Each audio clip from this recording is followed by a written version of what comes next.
J'aime ça faire des tests. Hein? Là, 1 an ou 2, j'avais essayé le trèfle Popelino. Je vous le montre ici, puis on va se promener pendant que je vous jase.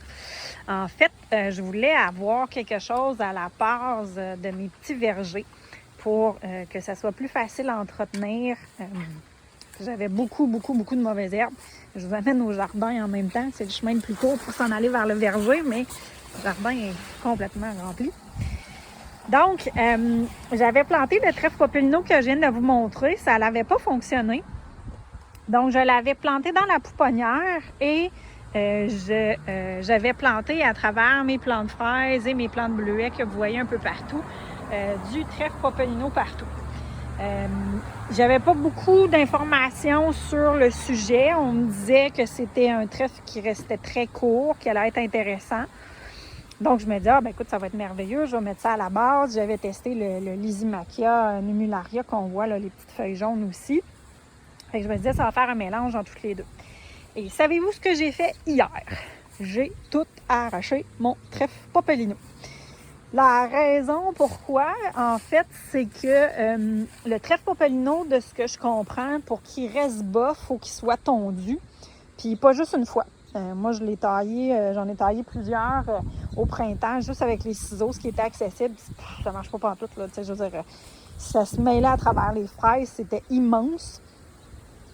Ça l'envahissait les bleuets aussi. C'est vraiment...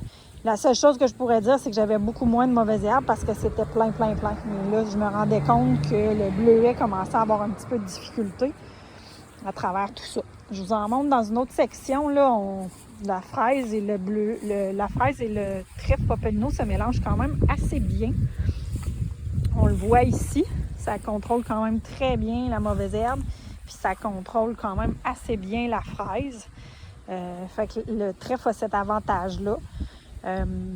Ceci dit, dans un verger, là, à date, j'aime vraiment pas ça. J'en ai même arraché aussi en arrière.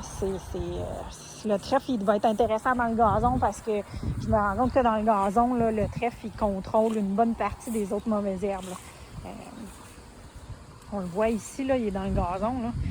Puis, tu sais, il va quand même résister bien par rapport aux autres mauvaises herbes qui sont là. Moi, j'ai de la prêle, puis j'ai un autre jaune, là, qui... Je me souviens plus c'est quoi son nom, là, mais que je vais essayer de me débarrasser. Là. Tu vois que le trèfle, lui, il réussit à contrôler ces mauvaises herbes. Fait que c'est pas méchant du trèfle, là. On ne peut pas dire que c'est une mauvaise herbe qui est déplaisante. Ça a ses bons côtés. Mais moi, je vous dirais que ça a ses bons côtés dans le gazon. Pas dans un petit verger de fruitiers, encore moins des fraises quand c'est très bas comme ça. Je vous dirais que dans un coin bleuet comme ça, c'est pas intéressant non plus. Les bleuets sont trop petits. Dans ce verger-là, les plantes sont beaucoup trop petites. Donc, ça prend une plante qui est très basse. À date, le Lysimachia numularia fait une plante basse qui est quand même très intéressante. Si vous voyez, lui, là, j'ai pilé dessus toute la journée hier. Je pile à chaque fois que je vais aux fraises, je vais aux bleuets. Puis, tu sais, il survit quand même très bien. Fait que le Lysimachia numularia est très intéressant. Son défaut, c'est qu'il lui aussi grimpe. Donc, il grimpe directement par-dessus les bleuets. Fait qu'il faut vraiment réussir à le contrôler régulièrement. Fait que c'est sûr que si vous ne voulez pas avoir à contrôler, ce n'est pas un bon choix non plus.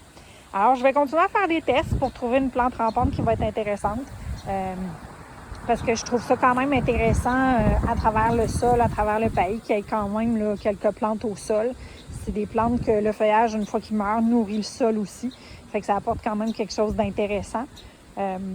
Donc, pour moi, ça amène de la verdure, ça amène un petit côté floral, donc ça amène les pollinisateurs, donc ça amène plein de choses. Pour ça que je veux continuer quand même à trouver une solution pour une plante rampante.